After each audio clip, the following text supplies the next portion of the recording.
Lord! Oh, di ba? Tamang training lang tayo dyan, boy. Oh. Makasuka ka agad, oh.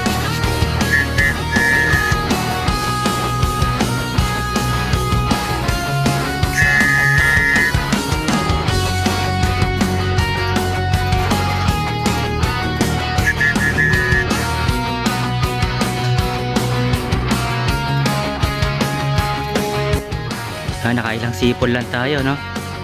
Rumuronda sila, namamasyal. Pero sinipulan lang natin, biglang ano sila, biglang lipat sila ng ano, ng Kabigay, no? Bilis tawagin, no? Saya, ang saya ng ganito, mga guys.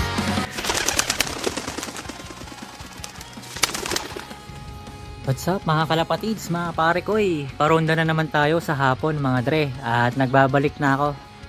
Ako na ulit to. Yan. So, medyo okay na yung pakiramdam ko. 9 days din ako na may trangkaso, mga dre. Yan, tamang paronda tayo dito at hindi natin masyado na aasikaso yung ating kalapate, mga dre. Pinapakisuyo ko na lang sa kapatid ko. At unfortunately, dahil 9 days akong may sakit, nawawala yung isang kalapate natin na napakalupit at pinakamahal na kalapate. Yung kulay white na light gristle, yung John Grondelier, yung may balahibo sa paa, yung gagawin ko sana ng breeder, nawawala.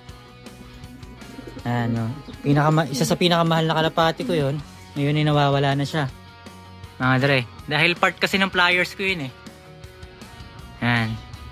So part siya ng pliers ko, pero nakabagwis yun. So ito, pliers din to mga to, pero nakabagwis sila. Sinusubukan kong masanay dito sa loft ko, pero sila hindi naman sila nawala. Ngayon, nung napansin ko na nawawala yung kalapati na yun, pumunta ako dun sa dati naming bahay. Kasi nung napansin kong nawawala yun, tinanong ko sa kapatid ko kung napansin niya ba. Parang hindi na rin niya, ilang araw na rin niya hindi napapansin na nandito yun. Tapos nung nagpunta ako sa dati naming bahay, which is Bandaron, may nakatira na doon sa inuupahan namin. Tapos yung bagong tenant doon, tinanong ko kung nakikita nila yung kalapating puti doon. May nakita raw sila isang gabi, kalapating puti nandun. Pero hindi na nila nakita ulit pang kinabukasan. Kumbaga, halimbawa, example, kausap ko sila ngayon, kagabi daw may nakita sila na kalapating puti na nakatambay doon, pero kinabukasan or kinaumagaan, hindi na nila nakita. Ayan yung mga kalapati natin, tamang ronda lang, sisipag. Ayan. So ayun, yun ang nangyari habang ako ay may sakit at hindi ko naasikaso na maayos yung mga kalapati ko, mga dre. Pero ngayon, unti-unting nakaka-recover ang master trekking nyo, mga dre. So vlog na uli tayo. So yung mga susunod na eksena ipapakita ko, yung mga pagbi-video ko or pagba-vlog nung ako ay may sakit at hindi ko pa sila ma-edit. So magto-throwback lang tayo ng konti para maipakita ko sa inyo na kahit kahit may trangkaso ako, nakakapag-video pa rin ako dito sa loft natin. Yun nga lang, maikli lang, paputol-putol, kaya compilation muna natin ng mga pangyayari. So more on yung mga compilation yun is more on sinisipul-sipulan ko lang yung mga kalapati ko. So tara, panoorin nyo na. Yo, what's up mga dre? Ngayon pinaronda ko yung mga kalapati ko. Ayan yung 4. So kahapon kasi nakita niyo naman, habang rumoronda sila tinawag ko sila gamit ang pito. Ayun sila. Ay lumabo. Ayan. So tinawag ko sila gamit ang pito. Medyo malat pa nga ako kahapon nun. At ngayon susubukan ko ulit. Ayan, para may content tayo. Ayan mga dre. So ayun sila. Ayun sila mga dre. Sipulan natin.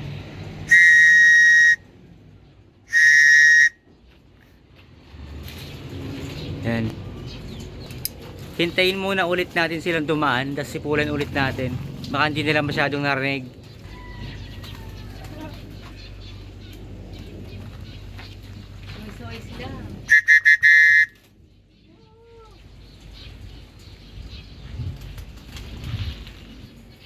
Kahapon kasi sinisipulan ko sila. Rumorondo sila. Tapos sinipulan ko. Biglang bumaba. So baka coincidence lang siguro yun. Pero check pa rin natin, di ba? Para talagang ano. Ayun na, dumaan na sila doon. Ayun na.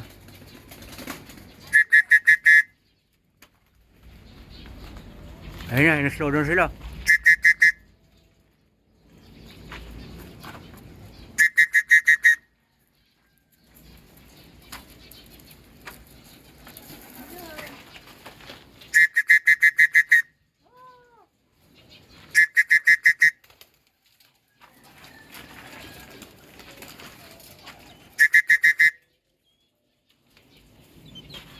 Ayaw nyo pa awat ha, maglalabas ako ng patoka.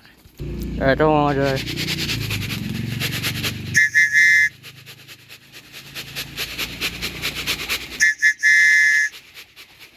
Lord! Oh, di ba? Tamang training lang tayo dyan, boy. Oh. Pakasukan ka agad, oh. Yung kalampag lang pala ng patoka ang kailangan, mga tol.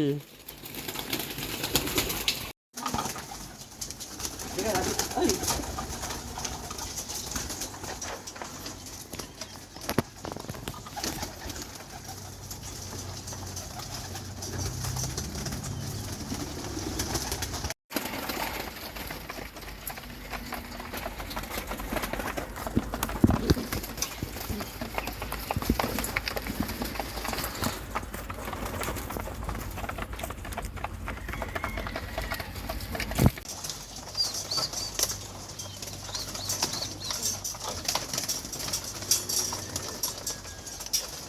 Pakainin natin sila isa-isa.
Basta sipul-sipulan lang natin sila kapag pinapakain natin sila. Before tsaka after. At tsaka during pinapakain din. Ayan o.